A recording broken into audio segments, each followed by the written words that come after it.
Do you know who this well-endowed chap is, Mr. King? J.K. He is the king of nicknames that stick even when you don't want them to. Take, for example, Jamie Linehan and Ben Boyce. Turned up in the creative department, got called Bill and Ben the Flower Pot Men. But once J.K. got wind of a few stories about Jamie's way with the ladies, he became Stabber. He really liked that name. And Ben was Foss, friend of Stabber, of course. Ryan Andrews, he was dubbed Grubby, and it really suited him. I don't know if it was his really hairy caterpillar legs or just that he was a grubby grubster. But suffice to say, they all left to work somewhere else to be taken a little bit more seriously. So JK, you're amazing. Your way with words means you probably should have been in a writer's position. However, just continue to be JK. Whether it's rubbing your back up against the wall like a big old bear of a morning, topping up Liz's drinks at a social occasion when she's not looking, or saying it like it is. If the software's a piece of shit, it's a piece of shit. Now put a tingle in the dingle. That's right, George Cubbin. It's Georgia Cubbin. He is a she. You're such a cock. A well-paid cock at that. Next up, Mr. King, your good friend and friend of Radio Live host, Marcus Lush. Who is she? Grey Goose. Do you know this voice? Congratulations on 40 years at the helm, mate. You're certainly more of a man than I am. Well, I'm supposed to tell you a story about yourself. There was one particular Christmas party down at the waterfront somewhere that stands out to me, where you became a bit of a star.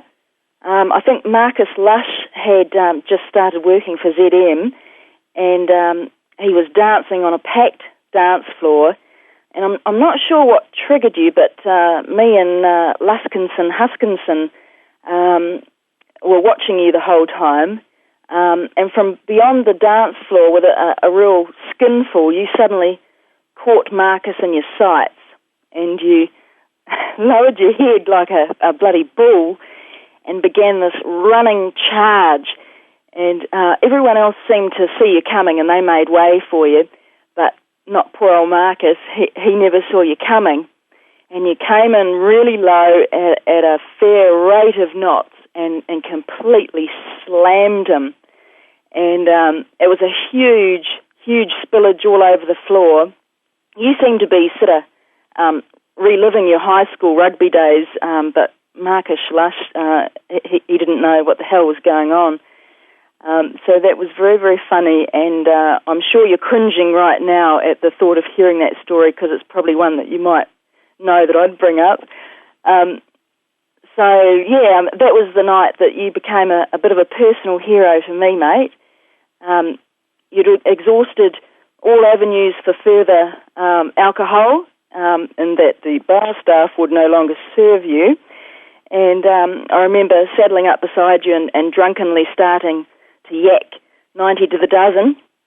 And you retained your composure the entire time I was prattling on, but you didn't say a word, and you just stood there staring at me with all this sort of heavy breathing, as you do. And when I was done yabbering, there was this pause, and then you went, "Shut up and get me another drink." And you hadn't heard a thing I'd said. Of course, there was more important things to attend to, and I had a major role in that, was to get you some more plonk. But congratulations again. Must be time for a pay rise. I'll just leave you with this final thought. "Shit," she cried as she waved a wooden tit. All the best, John. Love ya. Wizard! Of course, that was Rachel Brown. Lee. Brandy.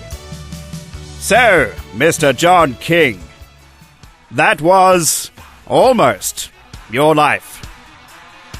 We'll leave the final word to the man with the sharp knives and the dead animals. I am humbled to have been able to say the living legend, John King, recorded the Mad Butcher commercials. It is a privilege, John. I get down on my hand and knees and I salute you. I want everyone in the room to say with me, John King is a living legend!